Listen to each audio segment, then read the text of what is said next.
I talk a lot about breaking free from a life that no longer aligns with who you are, your higher self, what you dream, what you hope for, who you hope to love, how you hope to love yourself.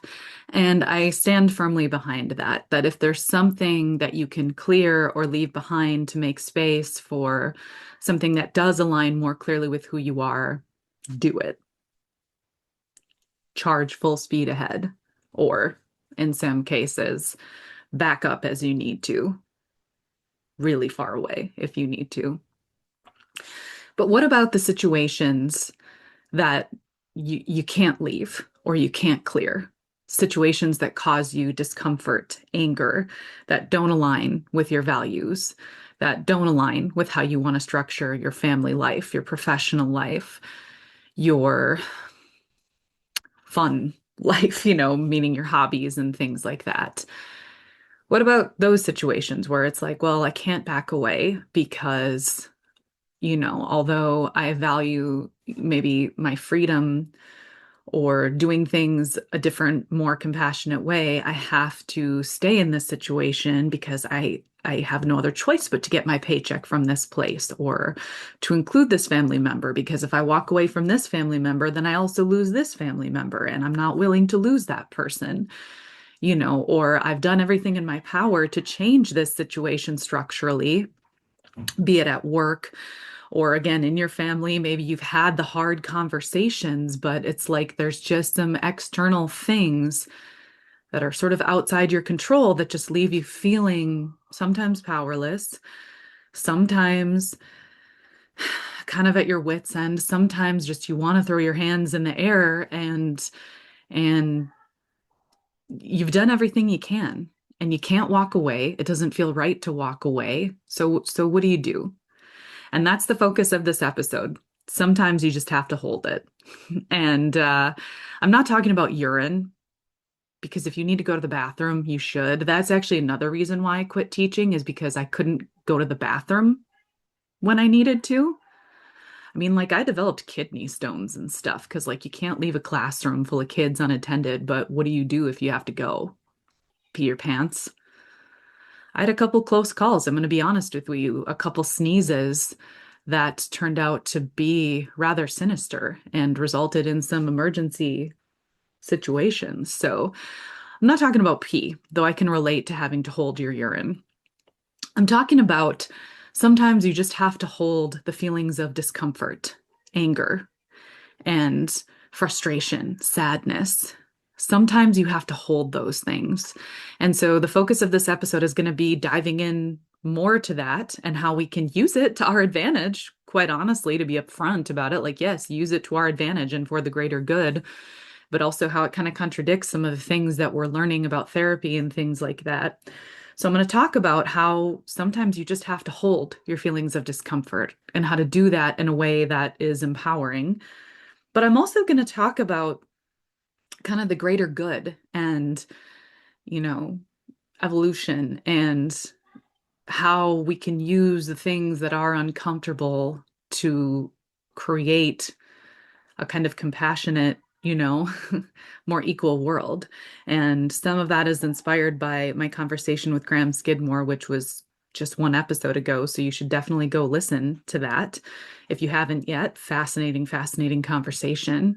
And some of it is just through my own personal experiences, because obviously I'm going through this. I wouldn't be talking to you if I wasn't. I'm going through a season where it's like, I know there's a different kind of life that I want for myself and my family, but there's some things holding me back from it right now.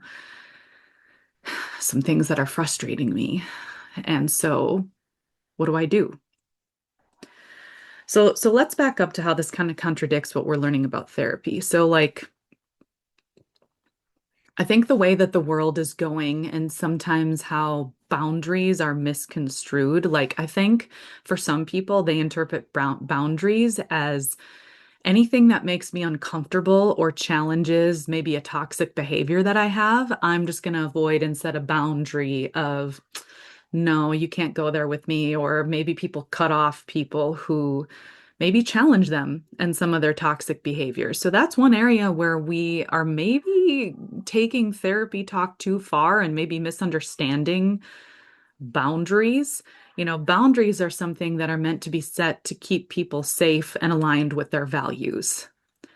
But every single one of us needs to be challenged. That's how we grow. Every single one of us has toxic traits or bad habits that sometimes we're not aware of that we need to be called out on. So, first and foremost, don't confuse boundaries with growth. Okay. And we all need to work on accepting moments where we're being challenged on some of our selfish behaviors or toxic behaviors. And so, one of the first steps to getting more comfortable with discomfort and holding uncomfortable feelings is just being willing to accept feedback, even if we don't do so perfectly, being willing to go, okay, like really look at the person who's challenging you and go, what are their intentions here? Are they trying to help? Or are they trying to, help us connect better? Do they love me? And maybe this is just, an act that's done in love. And also just recognize that just because you have a trait that you need to work on or a habit that you need to work on doesn't mean that you suck. Like literally everybody has habits they need to work on. I'm really judgy. That's something I'm working on. It's a combination of how I was raised, but also just as somebody who works really hard on self-development, as somebody who's always reflecting and trying to improve themselves, sometimes what that can lead to is judgment for people who don't match my intensity with growth. And there's also a healthy form of judgment where we do need to hold some of it because judging things is also how we determine right from wrong, right? We have to make judgment calls all the time. So for me, I need to work on, sometimes being more compassionate and understanding of different ways of doing things, but also holding on to the judgmental parts of me that are needed to advance justice in the world. So the first part of this, sometimes you need to hold it, is recognizing, okay, am I just setting a boundary because I don't want to be challenged? And I want to continue with this habit and say the problem's with them and not me? Or, is it an actual healthy boundary where this person is a threat to your safety or your values, or they're maybe the toxic one? That is the case sometimes, but I think we need to focus on, is this really a boundary I need to set, or are they just saying something that maybe I don't like right away, or maybe, something I need to work on and it's hard to hear. And so I just kind of box it out. Because I think we would have a lot more healthy, empathetic human beings if we could be more open to challenges. Because it's also a trait of just this consumer culture. And by that, I just mean like scrolling, entertainment, dopamine hits. It's like so many of us are just looking for what will entertain us, what will numb us, what will distract us. And so we scroll and it's like, oh, that's not interesting. I can just move on to the next thing. And of course, it's impacting our relationships as well. Of course it is. Like, oh, this thing is hard, or it's not entertaining me, or it's not giving me that boost that I want. Because think about it, these algorithms of you scrolling and you clicking and you like, they're learning you and what you want to see. And so you're constantly being fed what you want to see and hear. And of course, that's going to translate to your relationships. Don't think that it doesn't. Remember, we're not supposed to be compartmentalized human beings. We're supposed to be connected, holistic. So don't think for a second that this private scrolling you're doing or this numbing is not going to translate into your relationships, because it absolutely does. Of course it does.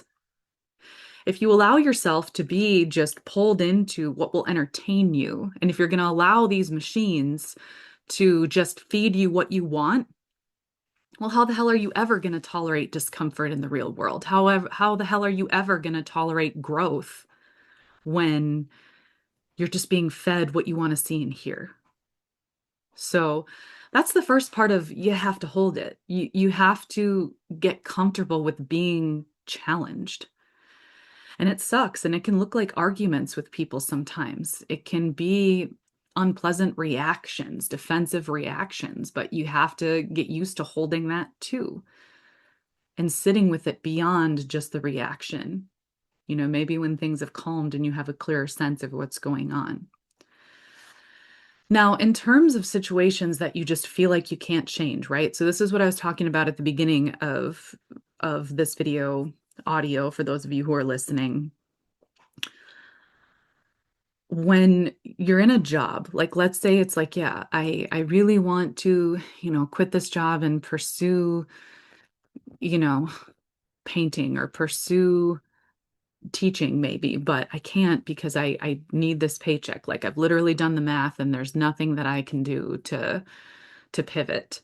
So in situations like that where it's like, no, I have to be here, or,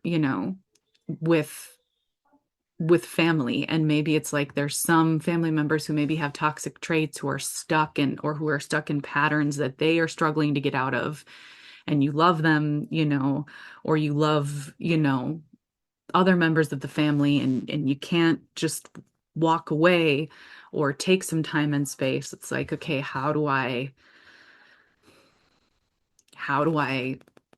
hold this then? If I'm in this and I'm committed to being in this, how do I hold this discomfort? Well, number one, accept that you don't have to do something with every single feeling that you have. And this is something I'm guilty of, especially because I am so reflective. It's like every single feeling I have, I'm like, well, okay, what do I do with this? I got to do something with it, like I got to do something with this anger. Like, especially if it's anger or frustration, I feel guilty sometimes for feeling that. So I'm like, I got to get rid of it. Okay, where's this meditation? Where's this journal? Where's this, conversation that I can have that'll maybe clear some of it? It's like, I gotta do something with it. I gotta get rid of it. And that's what a lot of us, I think, are conditioned to do, is if there's a feeling that we have that we feel guilty about or that's uncomfortable, our first instinct is to take action on it. And sometimes that's appropriate, right? Because our feelings are there to spur us to action, right? Anger is crucial for social justice, So sometimes it is about action, but sometimes it's like, no, I've taken all the action I can. There's really nothing I can do. This feeling is still here. This situation is still here, and I'm committed to being in it. So I just have to hold it. Now, I'm not suggesting, you live with crippling anxiety or if it's unhealthy for your body, but what I am suggesting is that maybe you just have to accept that that's how you feel and allow yourself to go through some evolution with it, And by that, I mean, okay, I don't need to take action right this second. Like my boss really bothers me. They've got a lot of actual toxic traits that are creating a hostile work environment. I've gone to HR. I've talked it out with my family. I've tried confronting the boss directly, and change just isn't happening in the way that I thought it would, but I have to keep this job right now. Sometimes you just have to sit with that frustration and accept that it's how you feel. And, the things that can get you through that are sure looking for the bright spots, meaning like the people at work that that do bring you joy, looking for the connections that do bring you joy. It's like episode 3 of my podcast where I talk about the closet is cozy is an example of how I did this, where I found an ally at an old job that I had and spent as much time with her as possible. And the connection I felt with her helped me deal with some of these feelings of being, outcast or ignored or judged at work. So that's one way that you can hold it, is you can hold the frustration, hold the feeling, and also at the same time find somebody who is your ally and hold on to those moments. Because that person's there, that person who makes you laugh, or that person who sees the same corruption that you do. Sometimes just being near them can help you.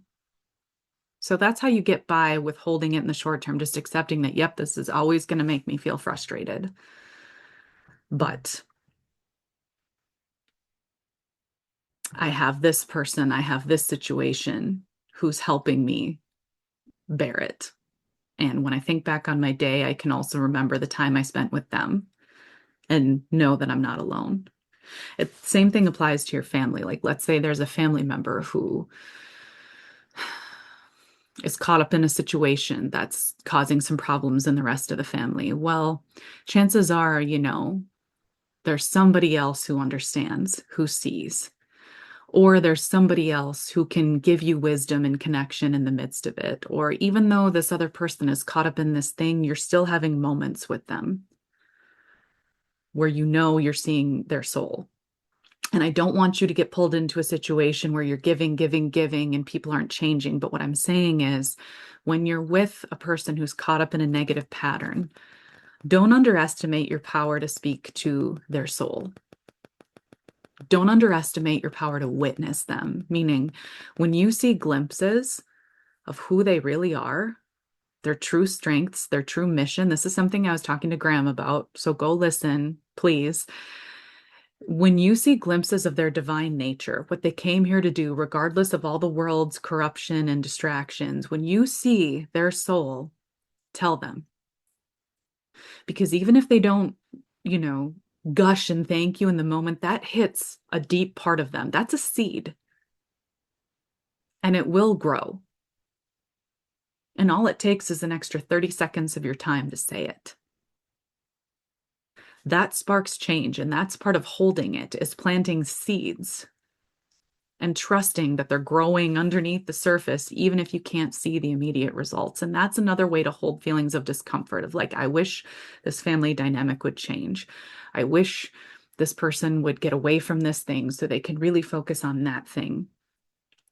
But in the meantime, because I can't speed up time or cut loose these external things, no matter how hard I've tried, I have to believe that my spirit, their spirit, these seeds that I'm planting are growing, even if it's beneath the surface. Believe in your power to witness people. This is something that keeps coming back to me, because I learned about this because of my husband, because he saw my soul, he witnessed me. I talk about him like he's the moon, and my husband has always been drawn to the moon. He loves the moon. He writes about the moon. He's working on a story about the moon right now. He's done paintings about the moon. Actually, I'm going to show you because it's really cute. Let me show you really quick. Okay, hold on.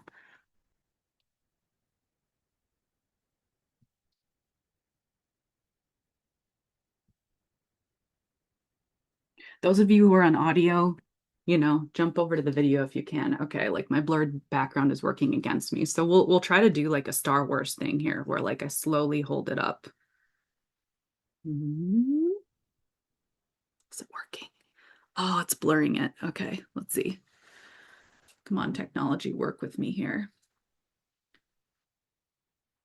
Okay. You know what? Maybe what I'll do for the sake of the art is see if I can like unblur my background for just a second so you can see it.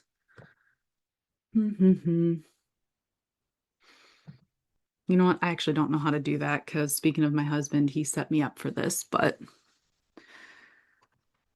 yeah, it's just not going to work with me here. Maybe if I stand up and just put the picture, it will work. Those of you who know how to work with technology right now are probably just going crazy because you're like, oh yeah, all you have to do is click this thing or click that thing. And oh, here, I found it. Here we go. Okay, so you can briefly get, insight into what's going on. So, see, isn't this cute? The light doesn't really want to work with me with, maybe that'll help. You get the idea. The part that the screen just doesn't want to show you is that down here where this little light is are two people looking at the moon. So anyway, it's really cute. Let's just go ahead and blur that again because sometimes things can be distracting. Thank you for your patience as I learned the video. And those of you who are on audio, if you want to witness even more awkward moments, you can click on over to the video and see that live. But my husband loves the moon. And I think part of the reason is because he has the spiritual gift of reflecting the sun, of reflecting the parts of people that shine, because something changed the day I met him and how he talked to me. I mean, it was literally day one.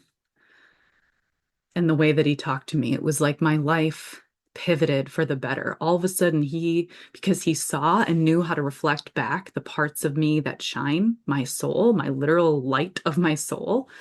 Well, I wanted to get to know that better. And it's something that he continues to do. It's something that's never changed in our relationship, despite all the external things that have tried to destroy us and despite the daily responsibilities of life. He's always had this spiritual gift of speaking to my soul, of reflecting my soul back to me, just like the moon reflects the sun. And so I don't want you to underestimate your power to witness people, even people who are caught up in corrupt or all-consuming situations. Don't underestimate your power to plant a seed, because it will grow. Spiritual witnessing, meaning recognizing people's souls, goes so much deeper and farther than the evil, than the distractions. It is more powerful. It doesn't seem like it, right? Because the distractions the corrupt things often feel like they're winning, meaning the things that are preventing the people we love from living their best life or from really connecting or from building the life we want to build. They can seem all consuming. But the thing about seeds is that they last. They build roots.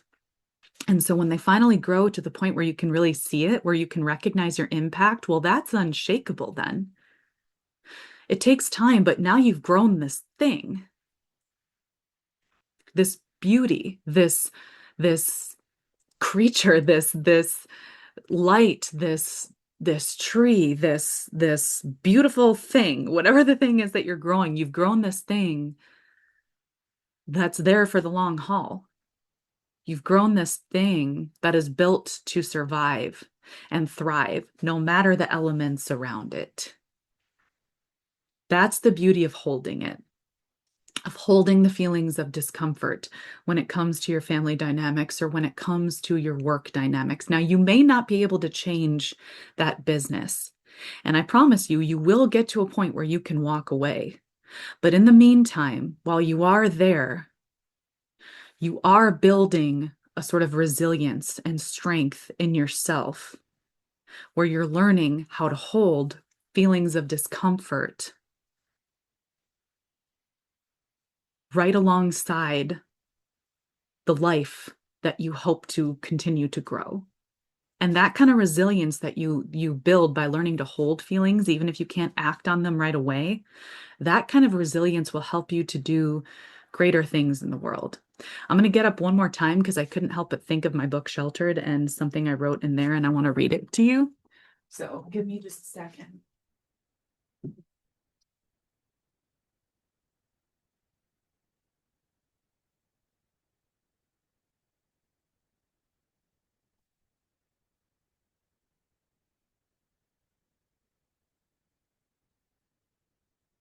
Don't store things under your bed. We're taught as kids that that's where the monsters live, but I think the monsters are really just like symptoms of our own disorganization and and discomfort, I guess. But anyway, okay. Yep, it's blurred again. I'm not going to put you through clicking the buttons, but anyway, I have my book Sheltered. And a quote that came to me when I wrote this, and this was my first novel, is that life's cruel events never take root so deeply that love cannot grow beside it. The more that I learn about this world, the more that I learn that it's not, our cycles of life are not just, oh, well, this was the time when I was just self-destructive, or this was the season of life where I was being fake, or this was the season of life where, you know, I was just wearing the mask. I think that although those might be the overarching themes, although that might be the common pattern, Our soul, our strength, our mission is always speaking to us. And our ability to weather the storm, to hold the discomfort of the things we can't change in the moment, is part of what helps us to evolve this world. And that leads me to kind of the second part of this episode and what I wanted to focus on. But before I say that, just know that like you have the ability to discern or to think about the things that maybe you need to change, or maybe you need to just hold for a while. Maybe you just need to accept that that's how you feel. And the growth that without taking immediate action and not dismissing it, because there is some that is healthy in and of itself, in that it's like, okay, I I can feel this. I can feel angry and frustrated and feel compassionate and empathetic. It reminds us that we contain multitudes, to quote Walt Whitman. I've always loved that. That dude is just wild. I got bored through most of his poetry. Like, I'm just going to be real about that, but that's a quote that has stuck with me. I'm large, I contain multitudes. Because we do. We're divine beings. We can hold a lot at once. And so accept that maybe you have a feeling that doesn't require immediate action. Maybe it's just some discomfort you're meant to hold for a while so that you can grow. Because every feeling we have, even if we don't take immediate action on it, can inspire growth. It can serve a purpose.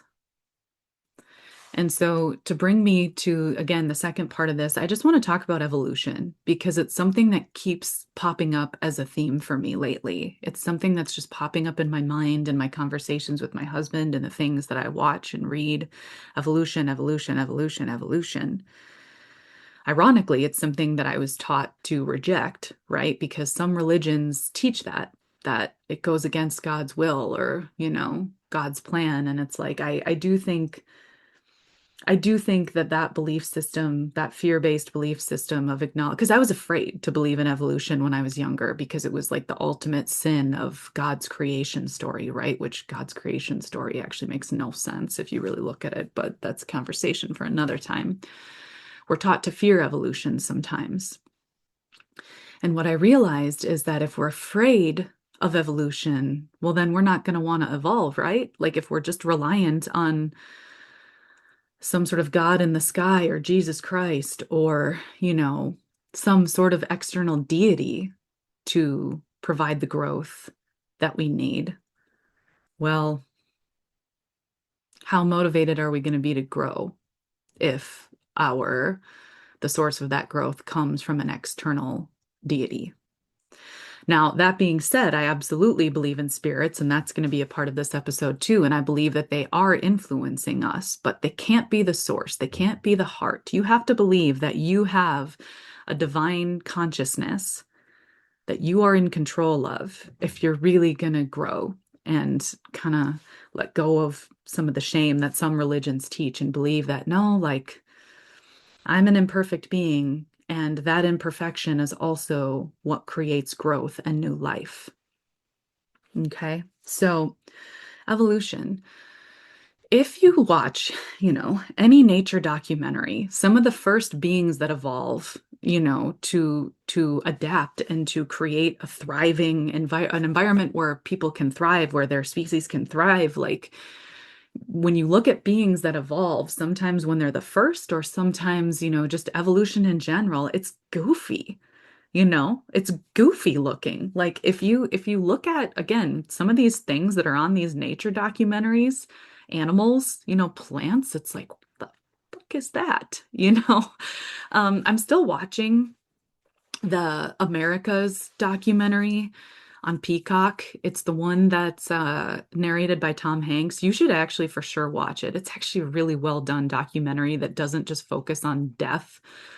A lot of the animal and nature documentaries that have come out lately just focus on creatures eating each other, and you fall in love with this cute little dinosaur or something, and then something eats it, and it's like, oh no, all right.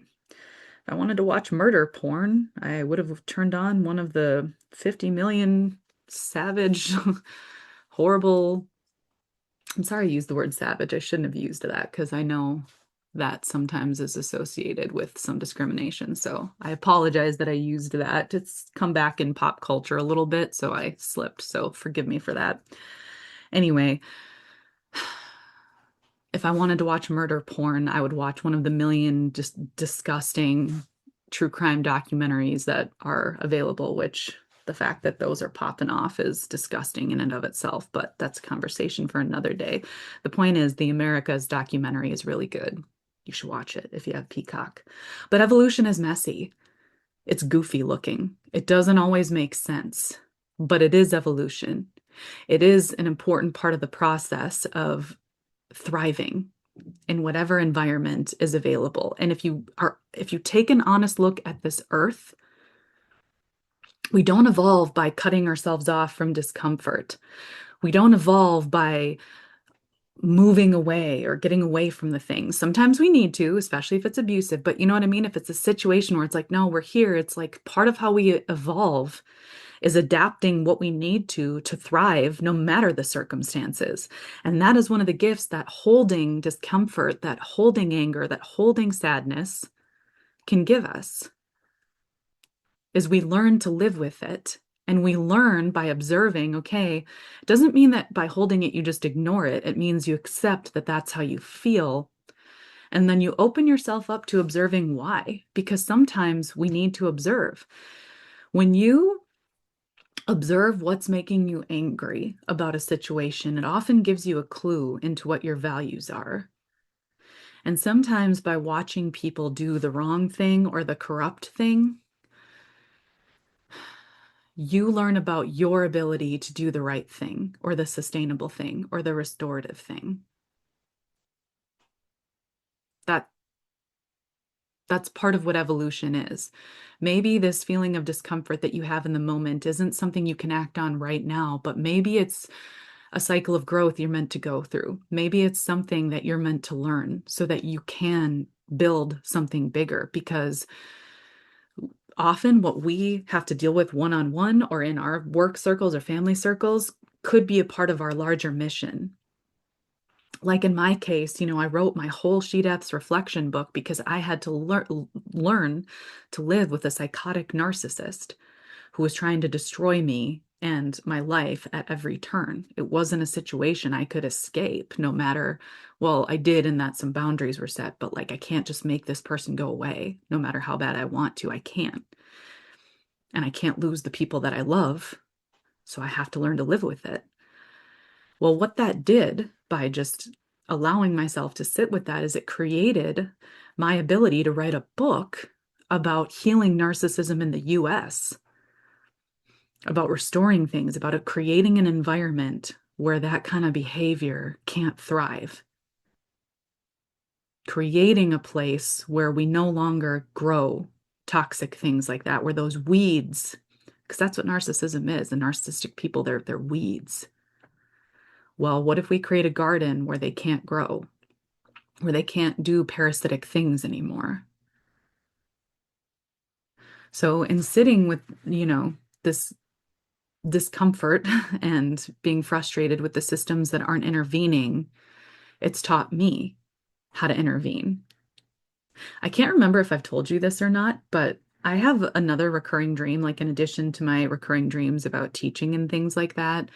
I have a recurring dream where something dangerous is happening, like children are in danger, or I'm in danger, or some sort of sexual assault or something is happening. And I'll try to call the police or I'll try to report it. And the authority figures are just very indifferent to what's going on. They don't care. They don't see the emergency. They don't intervene. Meanwhile, I'm like, stop it. Look at this person. They're hurting the kids or whatever it is. And the authority figure's just doing nothing.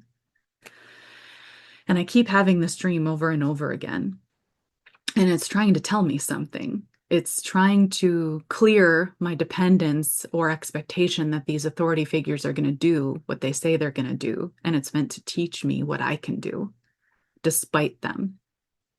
So sometimes these situations that are incredibly frustrating, where there's clear corruption going on, or where People aren't valuing the things they should value, like the safety of children, or like the safety of women, or just the general integrity of all human beings. Maybe you're in that situation because you're one of the people meant to change it. And like I said, that change looks messy. In my interview with Graham, when he started talking about them, right? Like I worried maybe that would be confusing for people when he started talking about, other universes and people, kind of bringing some of the chaos from their universe to this universe. At first, I thought, oh, maybe people won't quite understand that. And I'm not saying I fully believe that's the case. I do think it could be possible. I do think that perhaps Graham did tap into some knowledge of other universes that he is bringing here. But one thing that his bringing up, these other consciousness causing some of the chaos on Earth, one thing that brought up for me, oh, okay. There's a car alarm going off and I worry that you can hear it. So I'm going to get up for the third time in this video. Oh, nope, it stopped. I'm not going to get up. I was going to shut my window. So never mind. Problem solved. One thing that insight opened me up to is the possibility that, well, it opened me up to kind of maybe confirming that there are more spiritual forces at work than we realize. That we're really not alone. You know what I mean? Like, and if you think about it, a lot of the like extraterrestrial activity has been hidden from us, right? Like the government is just now bringing up a lot of the alien activity that it was trying to hide. There's so many stories of people seeing spirits or having these UFO encounters that are kind of just undeniable. You know what I mean? So it's like, it's really not all that wild to imagine that there could be beings from other universes whose energy is influencing ours. I mean, it's been very clear that other beings end up on our Earth and that these spirits are right next to us. I know that I show you this photo a lot, but it's interesting, right? So look at that shadow. It's right there. It almost looks like it's in me a little bit. It's right there. That wasn't totally me. That was a spirit and it was right there, you know?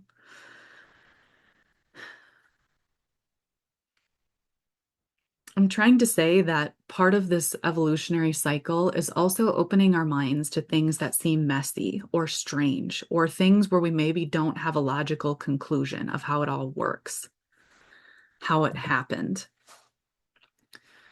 I think for our world to get better and for us to use all these feelings of discomfort and confusion and not having just straight up answers, I think it can contribute to our evolution by just accepting that there are other energies at work that are creating the world that we're in, and we can work with those energies beyond just the idea that it's like, okay, ooh, that house is haunted. Ooh, let's go see if we can find a ghost. Like, no, the spirits are around for a reason.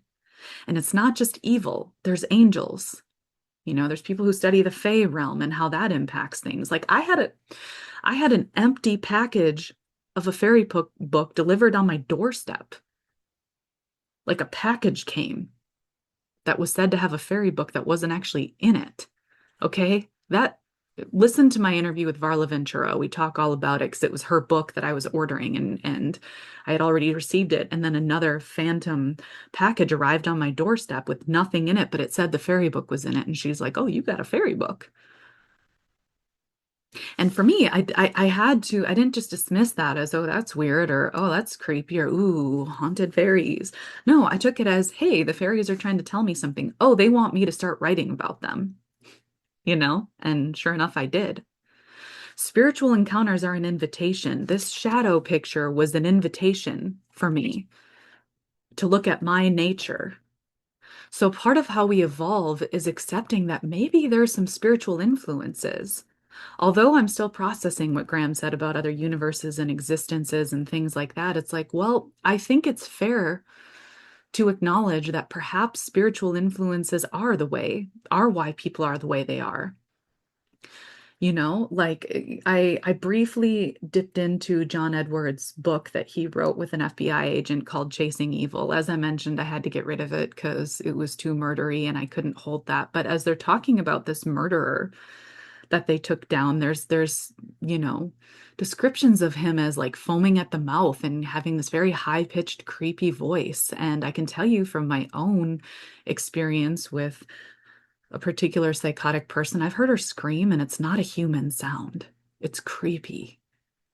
So I think that part of how we heal this world is working with the spirits again, working with the good ones, or working with the ones who are trying to create something restorative and recognizing that maybe part of our battle against this corruption is spiritual. I don't know how we can deny that we're spiritual beings. It's easy for people to accept all the wild shit in the Bible, about like God sending the flood and Noah gathering animals and going on a boat, or like Satan torturing Job. It's easy for people to accept stories like that, but somehow, maybe somebody bringing something up about other universes and their evil influence, well, it's like, oh no, that's a conspiracy theory. Maybe not. I'm going to even go so far as to say, look at how popular the Avengers is. Okay. Now, I know there's lots of reasons for that, like superheroes and cool action scenes and all the money they poured into making those movies look cool. But what is the theme of a lot of the Marvel movies that have come out? Multiverses, alternate universes. Maybe despite the pop culture thing, people are beginning to recognize that, oh, yeah, there is a multiverse out there. Maybe the reason people are so fascinated by that, because again, if you look at especially the Marvel movies that have come out in the last several years, they're all focused on the multiverse.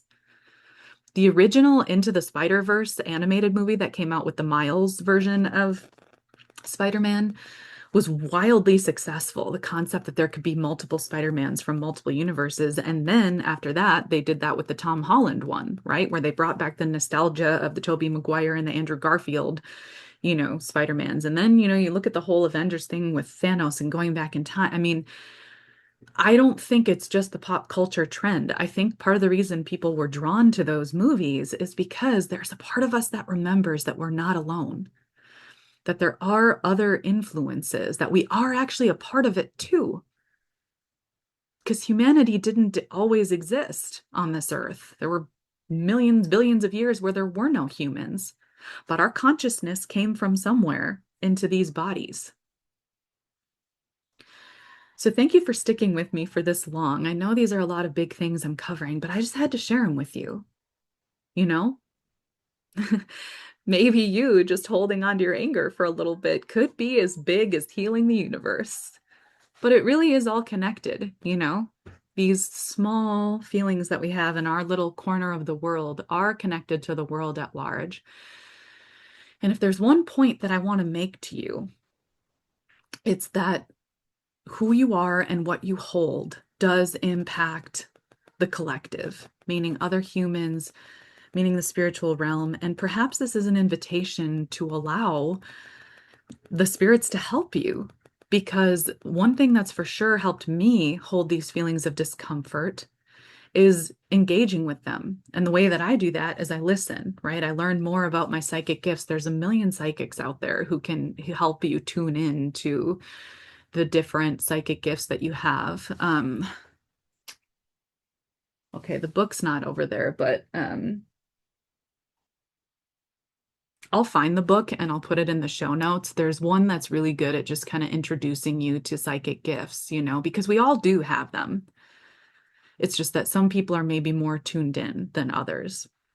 So one way that you could start to maybe work with spirits in a more collaborative fashion is to read books written by, experts who can teach you how to do it safely. So you're not tapping into some evil, and here's the thing, trust your gut. Most of us know when we're fucking with something dangerous. So I'm not by any means telling you to pull out your Ouija board and summon Satan. Don't fucking do that. But like, recognize that there's more spirits out there than just evil. that people look for, that there are angels, there are spirits of light, there are things that move and help things grow. Actually, William Bloom, I brought him up a million times. He's another great resource for just learning to work with collaboratively with spirits in all settings. I loved his work, and it's very like understandable. So just search William Bloom, and he writes about working with these things. So a good way to get started is to just explore more to the spiritual world than just the evil that's out there, the ghost stories. Because I'm bringing all of this up because I think engaging with the spirits again in a healthy way is part of how we're going to heal this world. Because I think we also need to recognize that maybe these corrupt leaders who are running things might also not be alone. There might be some evil that's giving them some power or numbing them to some of their actions. I think we need to start acknowledging some of this. So I don't want to overwhelm you with tasks. That's not my goal at all. But I just want to encourage you to, if if there's a situation that's causing you discomfort, maybe you just need to hold on to it and see who you become because you held on to it. Allow yourself the opportunity to evolve because you held it and because you learned from it and because you observed a way to create something that's done with more compassion. And it doesn't happen overnight. I want a compassionate world where everyone's equal, but I am not in a position to do that for everybody yet. But I am in a position to continue to hold my frustration and discomfort with it and continue to learn, to take steps toward evolution, towards creating a world where we can live more compassionately and equally. Because every feeling you have is for a reason. There is something that you're meant to do with it, even if it doesn't mean acting on it right away. Maybe it's something you're meant to hold and learn from for a while. Thank you for joining me on this. And please go listen to, my interview with Graham. He really, really provided some interesting insights. And, go listen to my old episodes if you want. What's kind of cool about this shadow one is that even my understanding of what that shadow meant evolved, like if you go to the original episode called The Shadow and listen to that, my interpretation of it at the time, because I did that episode shortly after the encounter happened, is different than another shadow episode I put out a few weeks ago. That one is called Who is Your Spirit Calling You to Be? And it doesn't mean that any, you know, interpretation was wrong. It just means that my perspective on this shadow encounter continued to evolve. That I could develop a deeper and stronger understanding by using everything that I learned from it. Because that is how we evolve. We continue to observe something, we hold something, we allow nature, spirits, our fellow humans, our own self to teach us. And so share this episode. There's someone who needs to hear it. Follow me, reach out to me, email me if there's something you want me to cover. I always put my website, in the description. So you should do that. And speaking of Marvel, I think I've talked about this before. I wrote a story called Widow's Soul.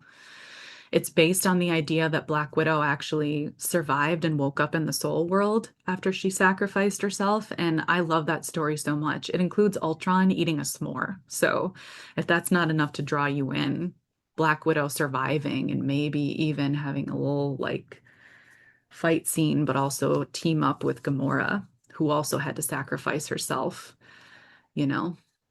according to the male interpretation of how that story should go. Anyway, it's a really good story and you can read it for free on my website. So I'm going to link that too. But in the meantime, before you read that, thanks for coming.